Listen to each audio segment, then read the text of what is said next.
নমস্কাৰ মই Maulana Badruddin Ajmal AUDF president কালি এটা প্ৰেছ কনফাৰেন্সত মই প্ৰেছ কনফাৰেন্স কৰা নাই প্ৰেছৰ মানুহ আহিছিল ইসকলে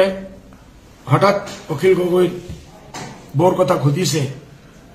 তে মই কোনো কটাক্ষ কৰি কোৱা নাই বেইজ্জত কৰাৰ কাৰণে কোৱা নাই মহিলাৰ কিমান মই ইজ্জত কৰো নাৰীৰ সন্মান কৰো আমাৰ হাজাৰ হাজাৰ ছাত্ৰীসকল আমাৰ লগত পঢ়ে আমার স্কুলত কলেজত আমি কি সম্মান দিও এটু ঘুরে ভারতের জানে গোটা পৃথিবী জানে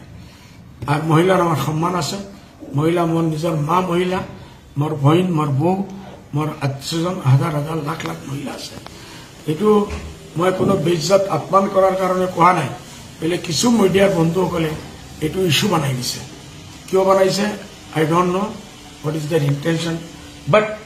যদি এই নিউজ পাই অখিল গগৈ ওয়াইফে যদি মনটো হার্ট হয়েছে দুখ পাইছে বেয়া পাইছে বা কোনো মহিলায় এই নিউজ দেখি যদি বেয়া পাইছে মই সবার ওচৰত ক্ষমা বিচাৰি আছো এটু তোমাৰ কোনো লজ্জা নাই একবাৰ নাই মই 10 বাৰ ক্ষমা বিচাৰিম যে যদি কোনো এজন মানুহৰ মনত দুখ দি আছো ইসকলে এটু পাহৰি যাব লাগে আৰ এটু